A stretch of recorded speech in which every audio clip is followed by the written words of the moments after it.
is Adam. I am founder of Con4sation. Welcome to the Con4sation podcast.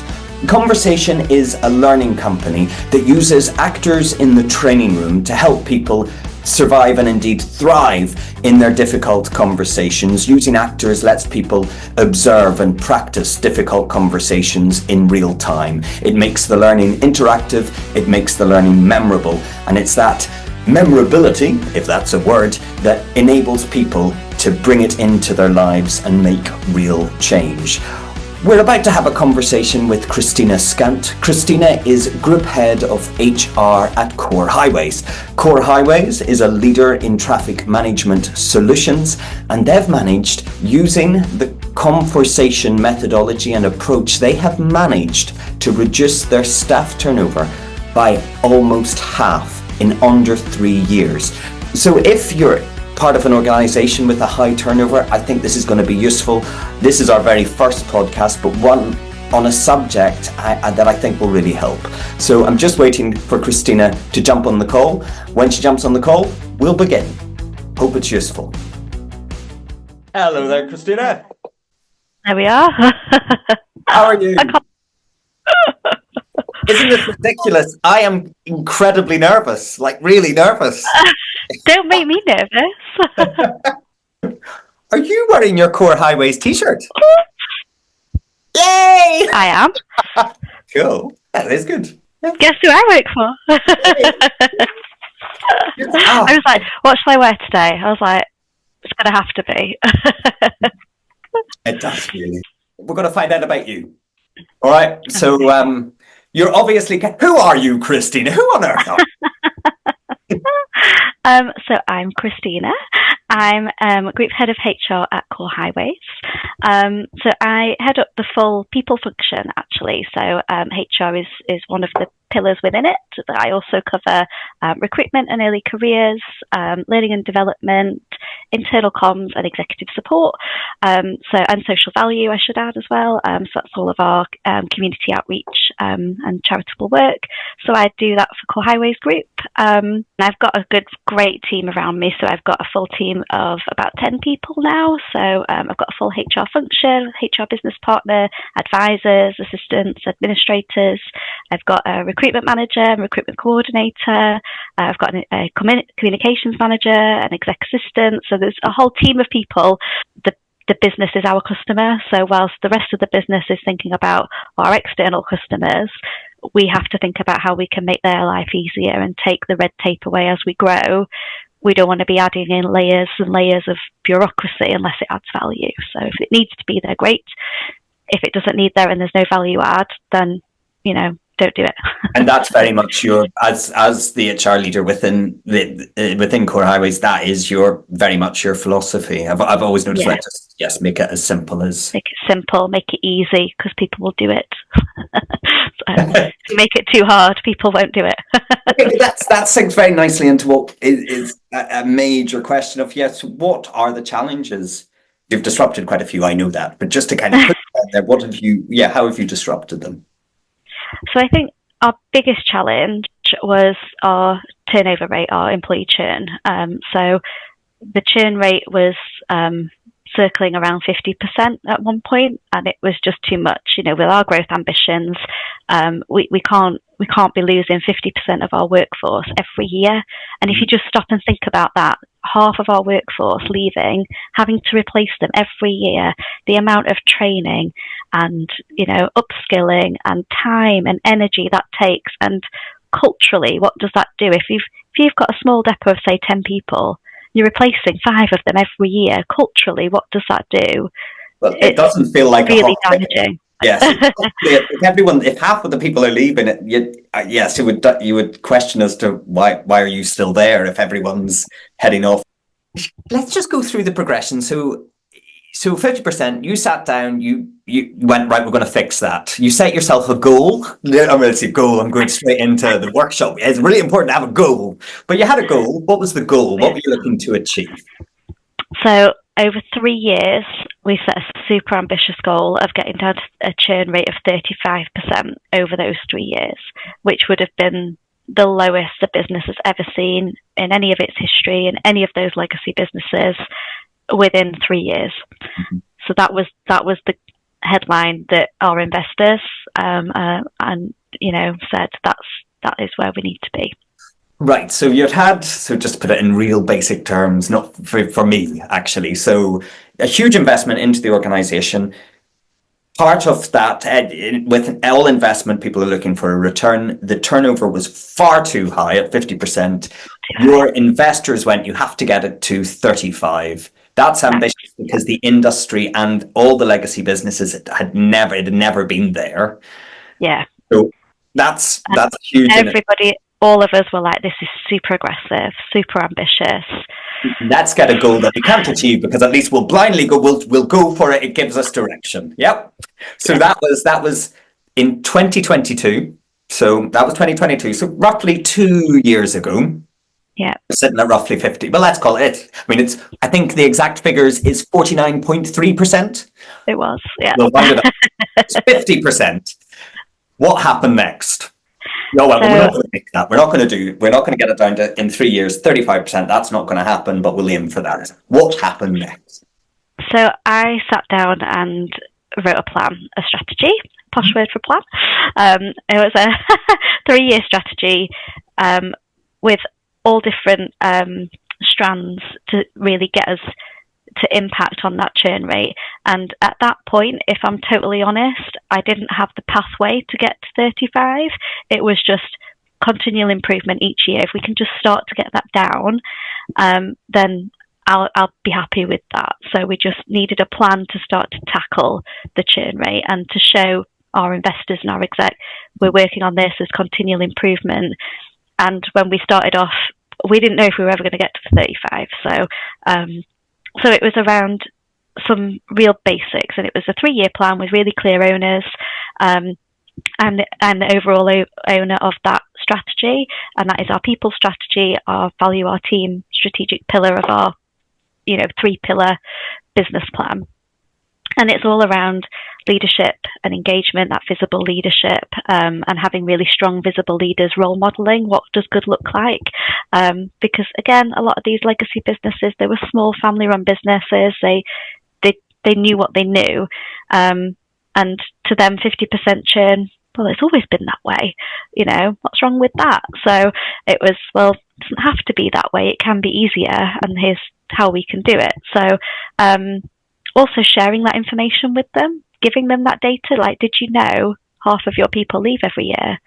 Like, that might not have registered for some people because they're in that cut and thrust of the day-to-day business, and this customer needs that by tomorrow, and they're not really thinking about, they've not got time to kind of zoom out and look at that bigger picture. So it's kind of arming them with that data, and that will instantly give results. And so that did holding a mirror up. Basically, it was a strategy that you took. So going to each of the businesses, each of the senior managers of H and going, you do realise the 50%. Yeah. You've got really high turnover, close to 50%. But why was that happening? Lots of reasons. Yeah, lots and lots of reasons.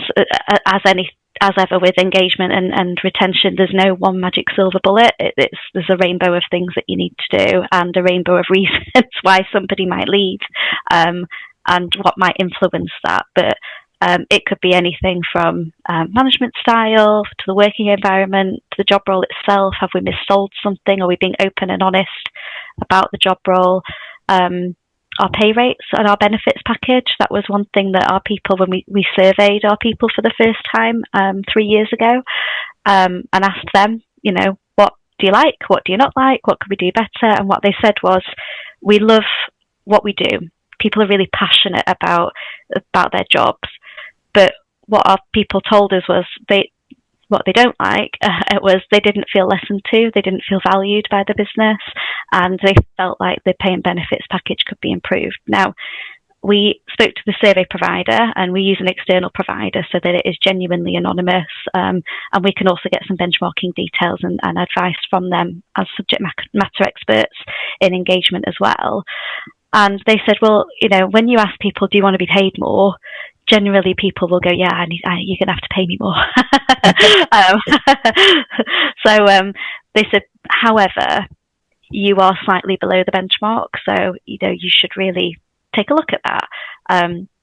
And we did, and actually our benefits offering was inconsistent across those legacy companies. There was some leveling up to do in some of those legacy businesses, but also we weren't comfortable that we didn't have a variety of benefits on offer. So we've worked really hard in the last 2 years in investing in those employee benefits and making sure it's like a chocolate box, that you've got different options for different people and different stages of your life. So, if you think, if you become a new parent, you might want something different to somebody who's, early careers, straight out of school, might be thinking quite differently, or later in your career you might be thinking more around pension schemes or life assurance, that kind of stuff. So it's really about having a variety of benefits. Personalize the benefit offering. So everybody has access to everything. Mm-hmm. So if you want to access every benefit, you can do. That's great. Go for it. Okay, I've got the numbers. So you started officially, I'm calling it 50%, but if you want to be precise, it's 49.3% was the staff turnover in 2022. You set yourself a target for 35%. It was a lofty goal that nobody thought was going to be achieved, because nobody in the industry had done that. And please, yes, just for the camera, if someone has done it, come and let us know, get involved. But our belief is nobody's done this before. And Christina wants to say she didn't do it alone. You didn't do it alone, but you set a 35% goal to lower it. So that's lowering it roughly 15%. I'm no mathematician. After year one, you got it down to 42.3. Which is brilliant, because that's a 7% drop. Oh, we were thrilled with that. Absolutely thrilled with that. And we celebrated that really hard. Year two, this is really very exciting. Year two, you got it down. Do you want to say it? No.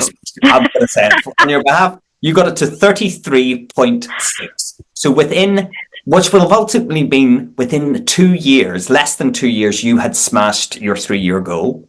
One that you didn't think you were going to achieve. Nobody in the industry thought you were going to achieve. The business leaders didn't think you were going to achieve. The investors didn't think you were going to achieve, and you achieved it. But it didn't stop there, did it? Because I'm going to make you say, what is it currently? And we're not at the end of the 3-year plan yet. So what is it currently? So today we're sitting at around 27% for our last 12 months churn. Your stats are amazing. These stats make you quite a commodity.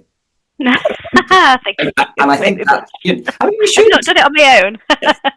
No, absolutely. And we'll cover all that. But you have headed that, and in the way in which you've done it has allowed people to follow you and adopt it. And obviously, yes, you've been a great advocator of our work, and you've taken, Con4sation and taken that on board, and that's something I'm incredibly proud about.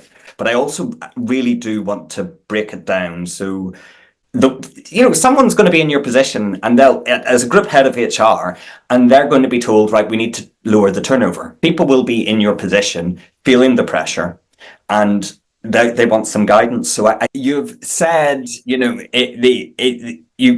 straight away went to engagement surveys. You're clearly very happy with that. You've shown, you part of that is the process in second year. You said we did, which again is fantastic as far as just keeping that message, keeping that in front. But I'm really quite interested in that listening. Again, you're dealing with 1,000. Over 1,300 people are within the organization. So how else do you help them feel listened to? Because that clearly seems to be the big thing that... Yeah, absolutely. A large thing that we did is invest in the training and development of our line managers. We developed with Con4sation what we call MDP, which stands for our Management Development Programme. So we started with a 1-day workshop, which is all about empowering them to have difficult conversations. So those conversations that we all avoid, that make us feel icky and uncomfortable. And most of the line managers in our business had never had any formal training before. So this was a really fantastic way to get them out of their depots and into a formal training environment. But what we really enjoyed about the conversation training is the actors' involvement and the kind of bringing the learning to life. And it was really key for me to have an engaging and enjoyable session so that people wanted to come again. And it had to be memorable because, you know, for our people, sitting in a classroom is not their comfort zone. And I really wanted them to hear all the messages, to really take on board the learning and apply it back in their business, in the business units, which they did. And our approach was that we had the exec team, as it was at the time, did the session first to kind of formally sign off, but also to role model, to say, well, I have done this training, and there became this common language that we can all use. So it was a familiarisation with the language. Yeah. And after day one, after we'd delivered that first workshop, we asked for feedback from the participants, and our people, you know, we're a very fast-moving business. Things change all the time. So our people are glued to their phones, and operational people from any job, that they're always on their phones. Mm-hmm. And what everybody fed back was the ability to be in the room was really important. So the support from their line managers to enable them to be in the room and to put their phones on silent for the day and just completely immerse themselves in the training, which you guys did. You captured their attention, but also the line managers back in the business did, because they covered the work and said, put your phone on silent. You know, we're paying a lot for that training. You make sure you're getting your money's worth, you know, all that kind of stuff. So it was really, really effective. And so effective that we did day two. You did day two. Well, let's move on to day two shortly. But the power, I want this to be labelled, actually, the power of having your manager saying, you're going on this course. Yes, absolutely. It involves actors. It costs loads. It's an investment, but I want you to keep that phone off. It takes huge courage, especially when you're such a client-facing and responsive industry. You often need answers straight away. It's putting pressure on the manager that's not in the room, the manager of the manager or the manager of the supervisor that day. So there's that personal commitment with that, and that again is really, really rare, but so important, and it makes the feel of the room completely different. So yes, that was a successful, and it was great. And yes, you said day two. I know we do 3 days together. Yeah, the second half of day two is sort of the role play, for want of a better phrase, and really out of our comfort zone, but the role play to practice those conversations in a safe environment. And I think some people were okay, felt quite comfortable doing that, others not so, and we worked that through, didn't we? Yeah, I mean, we certainly did. And it's, for me, it's the ones that the bit that I love particularly working with you guys is it's the ones that the participants that are more introverted, the participants that are more really technical focused, that do a great technical, just take the models and do it. And then when they do, obviously, sometimes that's in a full group, you know, but they literally just say, you know, I have prepared these 3 lines, I'm saying these 3 lines, and then they have the ability just to shut up and just let the work happen in the other person. It's so exciting to see. And and then the success that, because there's some characters within your organization, when they watch the people that they work with that never say anything and find it really uncomfortable using this stuff, that's where it ggets really, really powerful. And that's one of the big joys with it. It just shows you that it works. And again, it's that simplicity, and it's like, it works, and it's really easy. Oh, I'm going on. Goosebumpy. And it works. And what we did for day two as well was we made sure all of the HR advisors and the HR team had been through the training as well.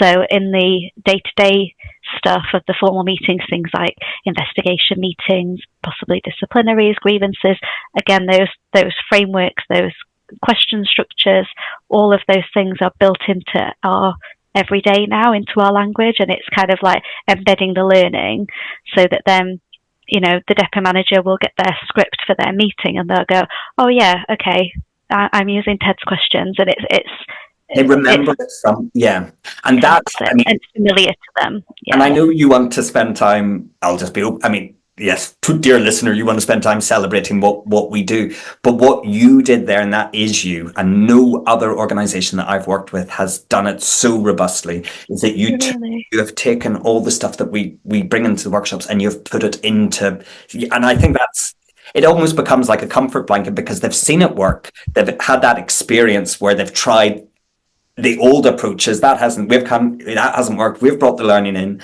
And then they have that penny drop moment, and then you have it in their stuff. And that It was, makes sense though, right? Because then we've trained them in it yeah. and they're using it.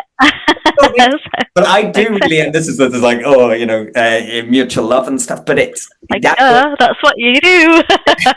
and but you are quite unique. That was unique, and that again is all about, for me, again linking it in with all the stuff you need to do to have good conversations. That's about preparation. That's it's about making things as easy as possible for everybody involved, both the manager or supervisor having the conversation, but also the clarity that does, and you've got that infused in your structures, in your processes, and clearly it works because. What was it? 50%, and now close to 25. I mean, it's stunning. It's stunning. So anyway, that's you. Yeah. That was day 2. We actually invested in day 3 to kind of round off. I felt like we needed that third day, and our people asked for more. They said, we loved the workshops, we loved the trainers, we want more.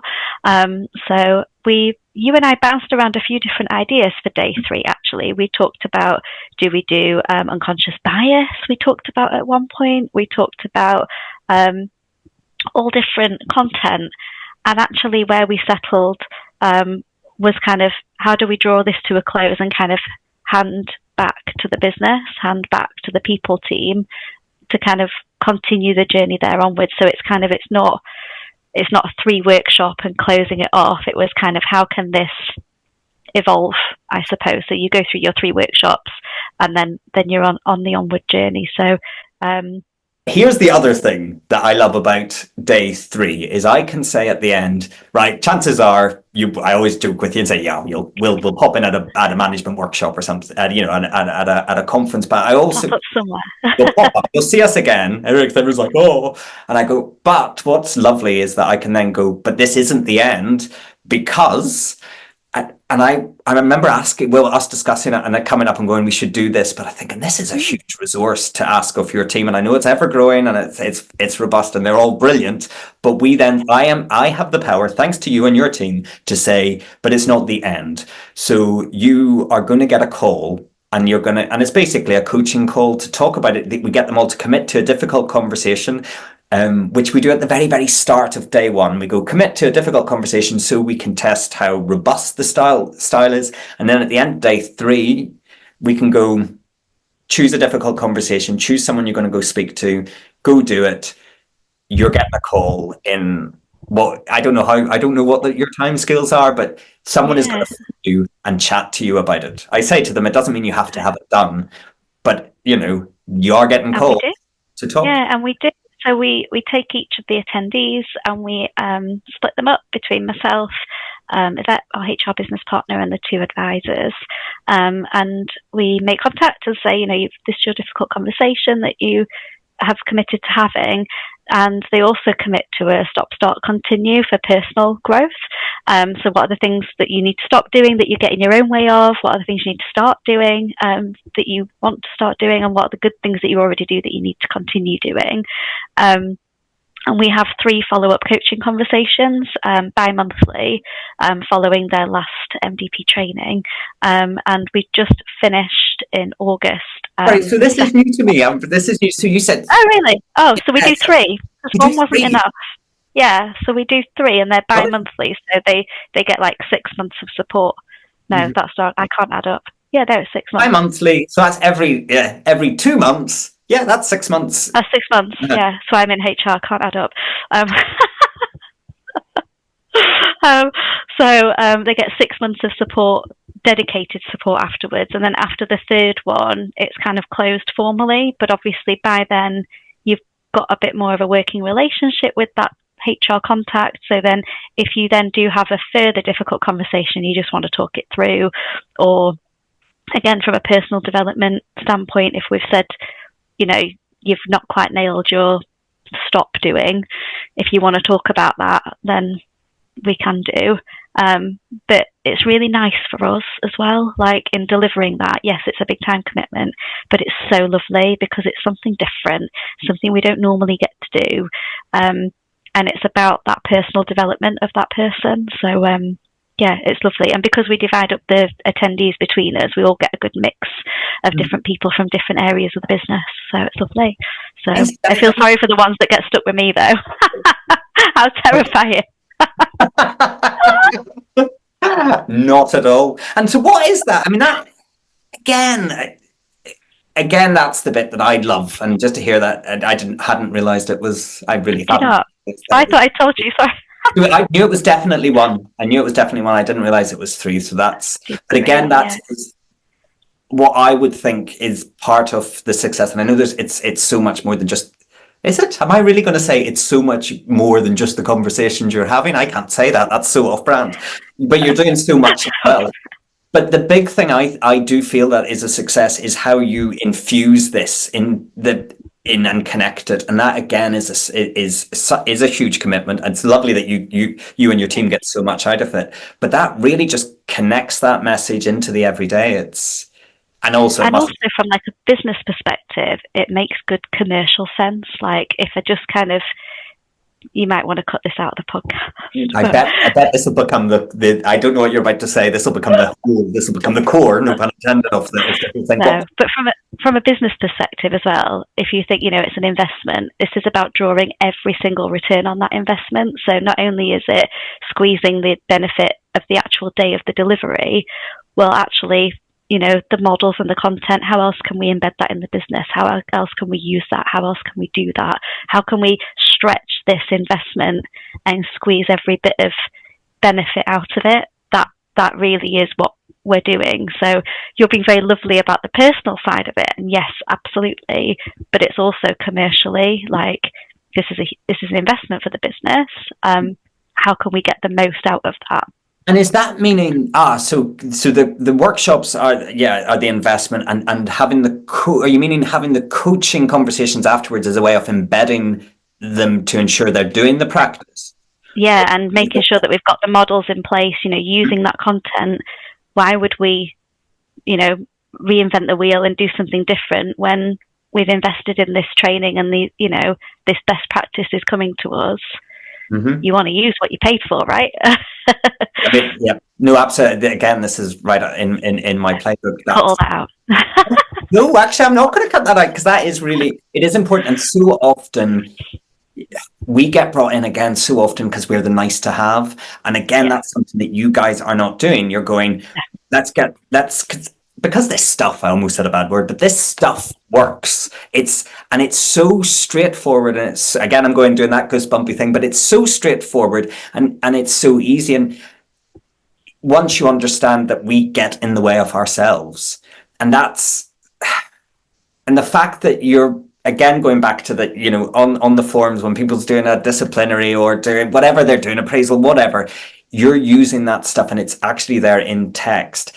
It safeguards people getting in the way of themselves. And you often, and that's a surprise to me, but 3 follow-up coaching conversations using all that HR resource to do that with every single manager and supervisor that's been on, again, just solidifies it and shows how important it is, and helps people to stop getting in the way of themselves, because you're constantly... Yeah, it's more familiar to them as well, isn't it? The more you do it, the less scary it is, and that kind of stuff. And they have that then, don't they? So, and it's not, and you're saying that, you see, because I think business and personal and personal business management development and personal development goes hand in hand. So yes, you are maximizing the return. And all businesses should do that. But likewise, people are coming back on day 2 and day 3 going, oh yeah, this is helping with my partner, this is helping with my kids. And which feels lovely, obviously, we're all human. And that's about engaging the whole self, and investing in the whole person. There are those benefits to it as well, which is lovely. But it's also important to say, I'm being very serious about the return on investment, but it's also a really fun, memorable day, so that everybody that goes on these courses, they have a great time, they love it, they just have a really good day and it's memorable to them and they want to turn up to day 2. You know, how many businesses do you work with where the attendance falls off on day 2 and day 3? You just can't get them to turn up. Well, you know, they need to want to go and do these courses. Yes, thank you. That's a real, I mean, that's, again, just I'm now thinking about me. Fun. Yeah, but that's lovely. You know, so Con4sation, people want to turn up for day 2. That's the, yeah. They do. Yeah, they really do. So it's good. I am very conscious of the time now, Christina, because literally in 15 minutes, before we started filming this, you said you were going off to do something. And again, I just would think it's worth mentioning what you're doing independently of without us, without Con4sation. What are you doing in 15 minutes? And it is literally 15 minutes. It is literally 15 minutes. So I'm delivering this month's lunch and learn session for our staff, which is all around banter boundaries.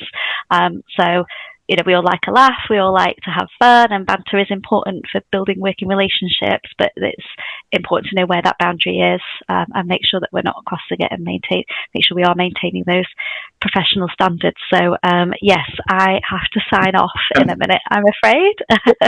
But before it's like everybody knows I'm not getting a telephone call. That is something I just really want to note about. You do need to go, but that's the lunchtime learnings that is done every month. Every month on different topics. So we've had one on investigations, we've had one on recruitment best practice. This month is banter boundaries. We'll be having one on fairness, inclusion and respect. We had one on menopause awareness a few months ago. So yeah, lots of different topics, lots of different speakers, but it's my turn today. It's your turn. I'm going to have to let you go. And what I love, though, is it's not compulsory either, isn't it? It's drop it. It's there as a resource. It's lovely. And they're recorded so people can watch if they want to at a later date. Yeah. As indeed this is. So I'll have to let you go. You're down to 13 minutes. Thank you so much. Thank you. No, thank you so much. Thank you. And speak to you soon. Thank you.